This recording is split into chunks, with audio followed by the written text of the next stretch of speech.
अस्सलाम वालेकुम dear readers and listeners, क्या हाल चाल है जी।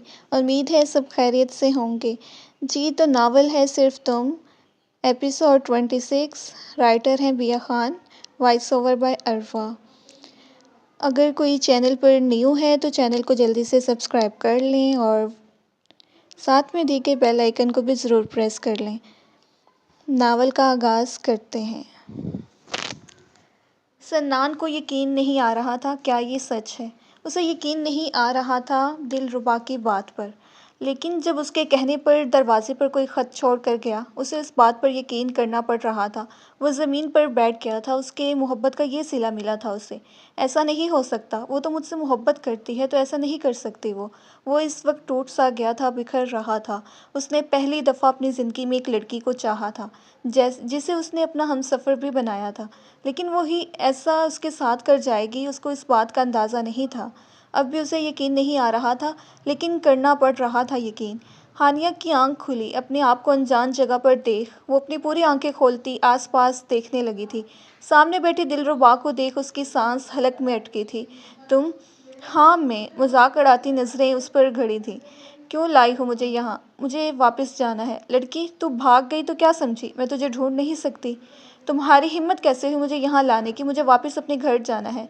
हानिया चीखती ज़ोर से बोली थी। क्यों जाना है? वहाँ तेरा कोई अपना है ही नहीं। अब के वो पाँव पर पाँव चढ़ाती बैठी थी। हाँ, गलत फहमी है तुम्हारी, वहाँ मेरे शौहर हैं। हानिया बड़े मान से बोली थी। कौन शौहर? जिसने मेरी बात पर यकीन भी कर लिया? हानिया पर कई पहाड़ गिराए गए थे। क्या मतलब? क्या किया है तुमने? बस तेरे शौहर को कॉल की थी और कहा था तू यहाँ अपनी मर्ज़ी से आई है, नहीं रहना चाहती उसके साथ। दिलरुबा खबासत से मुस्कुराई थी। तुम नहीं कर सकती ऐसा, उन्हें मुझ पर पूरा यकीन है, वो कभी तुम्हारी बात पर यकीन नहीं करेंगे। मुझे जाने दो, हटो रास्ते से मेरे। वो पास खड़ी चंदा को दरवाजे से हटाने की कोशिश करने लगी थी। ए लड़की, शराफत से यहाँ बैठ जा, बस थोड़े ही दिन में तो यहाँ से चली जाएगी। याद तो होगा, तेरे जाने से पहले तुझे बेच दिया था मैंने शान को। बस अब तैयारी पकड़ ले दिलरुबा। उसको बाहर जाते देख उसके बाल को पीछे से अपने हाथ में पकड़े खींचते उसके कान के करीब बोली थी। दर्द से हानिया की सिसकी निकली थी। मैं यहाँ से बाहर जाकर रहूँगी। हानिया आंसू रगड़ते एक अज़म से बोली थी। कौन निकालेगा तुझे यहाँ से बाहर? सन्नान निकालेंगे मुझे पता है, वो आएंगे यहाँ मुझे लेने के लिए। हानिया रोती आंसुओं को साफ किए मान से बोली थी। देखते हैं, चल चंदा। दिलरुबा चंदा को लिए बाहर निकली थी, जबकि दरवाजे को लॉक कर गई थी। सन्नान, प्लीज़ जल्दी आ जाएं। वो रो रही थी, जबकि वहाँ सन्नान कश्मकश में बैठा था। क्या उसकी मोहब्बत में कोई कमी रह गई थी, या फिर वो हानिया का दिल नहीं जीत सका? माही फ्रेश होती कमरे से बाहर निकली थी। सिकंदर जो ऑफिस जाता था वो ऑफिस नहीं जा रहा था, लेकिन नज़र उसके सब पर थी। कौन क्या कर रहा है उसकी कंपनी के साथ? माही कमरे से बाहर निकलती नीचे आई थी। सामने ही लाउंज में बैठे सिकंदर को देख वो आंखें फेरे किचन में चली गई थी। सिकंदर को उसका यूं आंखें फेरना नागवार गुजरा था। जबड़े भेंचे वो पुरसकून होने की कोशिश करते बैठा था। गुस्सा अब भी पहले की तरह ही था, लेकिन अब वो अपने गुस्से में माही को खुद से दूर नहीं कर सकता था। किचन में जाती वो पानी के गिलास में पानी को डाले आराम आराम से पी रही थी, जबकि बाहर लाउंज में बैठा सिकंदर उठते उसके पीछे किचन में आया था। कैसा महसूस कर रही हो? सिकंदर के सवाल पर वो गर्दन घुमाते उसको देखने लगी थी। आपको इससे क्या? फ़िलहाल तो कुछ नहीं, लेकिन फिर भी बता दो, जानकर खुशी होगी। कैसा महसूस कर रही हो? बहुत बुरा, और ख़ास तौर पर आपके होते हुए तो बहुत बुरा महसूस कर रही हूँ। माही दांत पिसते मसनूही मुस्कुराहट सजाती बोली थी।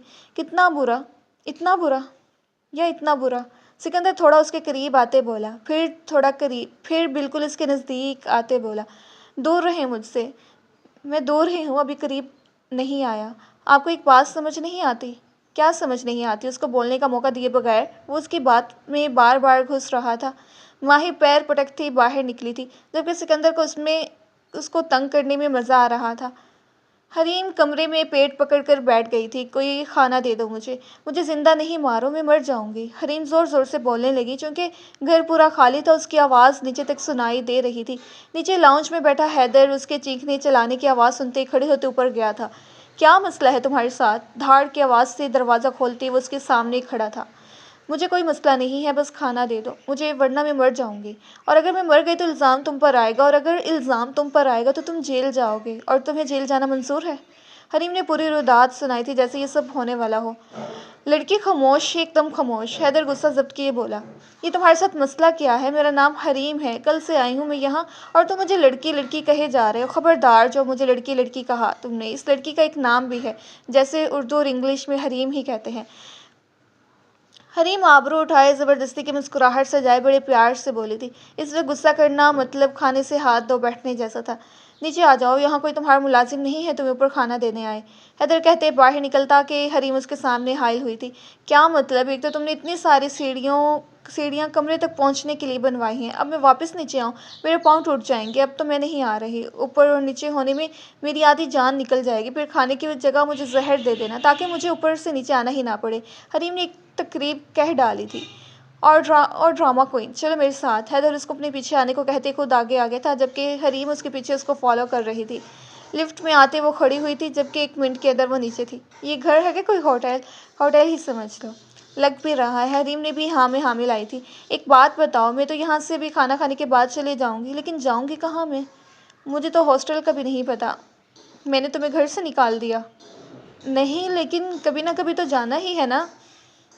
चलो मैं तुम्हें बाहर तक छोड़ कर आऊँ। क्यों? हरीम एक जगह जमकर खड़ी हुई थी। तुमने ही कहा अब कभी ना कभी जाना है, तो अभी छोड़ कर आता हूँ तुम्हें बाहर। नहीं, अब ऐसी भी बात नहीं, खाना तो दे दो, अगर रास्ते में मर वर गई तो। नहीं, मैं पहले खाना खा लूँ, फिर कुछ सोचती हूँ। हैदर मुस्कुराहट ज़ब्त किए लाउंज में बैठा था। जाओ, किचन में जो खाना है बना लो। हैं, अब बनाऊँ भी मैं? एक तो मैं मेहमान हूँ और खाना भी मुझे बनाने को कह रहे हो। हरीम को सदमा लगा था। मैडम, यहाँ कोई भी तुम्हारा काम नहीं करेगा, तो बेहतर है खुद बनाओ। अल्लाह ने 2 हाथ, 2 पाँव, आँख कान माशाल्लाह सब दिया है। जाओ। बड़ा ही कोई बदतमीज़ इंसान है। हरीम बड़बड़ाती किचन में अपने लिए कुछ बनाने को सोचने लगी थी। सन्नान ने इस वक्त घर का हाल बेहाल कर दिया था। ये पहले जैसा घर लग ही नहीं रहा था। हर चीज़ टूटी फूटी ज़मीन पर पड़ी थी। कमरे में मौजूद हानिया से मुतल्लिक हर चीज़ को वो तोड़ कर रख गया था। इतना बड़ा धोखा। हाँ भाई, एक बाजारी औरत कब तक मेरे साथ रह सकती थी? ये उसका प्लान था। मुझे उसने इस्तेमाल किया बस, और मैं पागल उससे मोहब्बत कर बैठा था। दूसरी तरफ हानिया सन्नान से आस लगाए बैठी थी। वो आएंगे कुछ भी हो, आएंगे, मुझे यहाँ से निकालेंगे। हानिया सन्नान के आने के इंतज़ार में थी, जबकि सन्नान उसको देखना भी नहीं चाहता था। माही लाउंज में आती बैठी थी और सिकंदर उसके पीछे आते उसके साथ ही सोफे पर बैठा था। वो रहा सोफ़ा, वहाँ जाकर बैठिए, आप यूँ चिपकना ज़रूरी नहीं है। लेकिन मैं यहीं बैठूंगा, अपनी बात पर रटल रहे बोला। तो ठीक है, मैं वहाँ चली जाती हूँ। माही जगह से उठती आगे जाती कि सिकंदर उसे खींचकर अपनी गोद में बिठा गया था। माफ़ी की गुंजाइश नहीं है? नहीं, माही बिना किसी तासुर के बोली। सज़ा दे दो, लेकिन यूँ मुझे इग्नोर नहीं करो। आपने जो किया है वो कोई छोटी बात नहीं है। उसके लिए मैं आपको पूरी ज़िंदगी माफ़ नहीं करूँगी। और अगर इस ज़िंदगी में मुझे कुछ हो गया तो। कुछ पल के लिए माही के होश ठिकाने लगे थे। खुद को कंपोज करती वो फिर बोली, तब की तब सोचूंगी तुम इतनी पत्थर दिल क्यों हो गई हो? क्योंकि आपने मुझे पत्थर दिल बना दिया है। मैं पहले वाली माही नहीं रही। आपने इस माही को मार डाला, अपनी छोटी मोहब्बत का ढोंगरा चाहकर। आपने इसे मार डाला। अब चाहकर भी माही सिकंदर से मोहब्बत नहीं कर सकती। माही का लहजा सिकंदर के दिल को चीर गया था।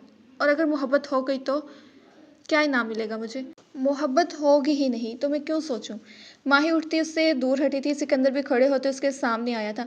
माही सिकंदर शाह को अपने सिकंदर से शुरू से मोहब्बत थी, है और रहेगी। और ये बात तुम्हें बहुत जल्द समझ आ जाएगी। अपनी गलती पर नादिम हूँ, शर्मिंदा हूँ, माफ़ी भी मांग रहा हूँ। जो सज़ा दोगी कबूल है। खुद से दूर करना तुम्हारा, मुझसे यूँ चेहरा फेरना, मुझे इग्नोर करना मुझे कतई मंजूर नहीं। और मोहब्बत तो तुम मुझसे ही करती हो। और ये जो दिल है ना, सिकंदर उसके दिल के मकाम पर हाथ रखे ही बोला। माही की सांस हलक में अटकी थी, जबकि सिकंदर के चेहरे पर शरीर मुस्कुराहट आई थी। ये जो दिल है सिर्फ सिकंदर के नाम पर धड़कता है, जैसे अभी धड़क रहा है। और तुम्हारे चेहरे पर छाई ये लाली तुम्हारा शर्माना, तुम्हारे कंफ्यूज घबराने सब चीज़ का पता दे रही है। फिर भी चाहे तुम किसी से भी पूछ लो, तुम सिकंदर के ही रंग में ढल चुकी हो। माही अपनी जगह साकत सी खड़ी थी। सिकंदर को इतना यकीन था अपनी मोहब्बत पर, लेकिन जो किया वो भी माही भूल नहीं सकती थी। आपकी ये खुश फहमी बहुत जल्द गलत फहमी में बदलेगी, तो तैयार रहिएगा। माही उंगली उठाती हुई वार्न करती आगे बढ़ी थी। पीछे से सिकंदर भी बोला था, गलत फहमी और खुश फहमी को एक साइड रखो। तुम्हें मनाकर सबसे पहले भी जान को खुशखबरी ज़रूर देना चाहूँगा उनके पोता पोती होने की। सिकंदर ने फिक्रा उछाला था, जिसे सुनकर माही लाल अनार जैसी हुई थी, लेकिन सिकंदर जिसे देख ना सका। और माही ऊपर कमरे में चली गई थी। सिकंदर के ज़ो मायने लहजे में की गई बातें उसको मज़ीद कन्फ्यूज़ कर देती थी। वो उससे नाराज़ रहना चाहती थी, लेकिन सिकंदर की ऐसी बातें उसे अपने मकसद से हटा रही थी। जारी है जी। तो रीडर्स, कमेंट सेक्शन में रिव्यूज़ दें कि आपको आज की एपिसोड कैसी लगी। मिलते हैं आपसे नेक्स्ट एपिसोड में। अपना ख्याल रखिएगा और चैनल को ज़रूर सब्सक्राइब करते हुए जाएं। अल्लाह हाफिज़।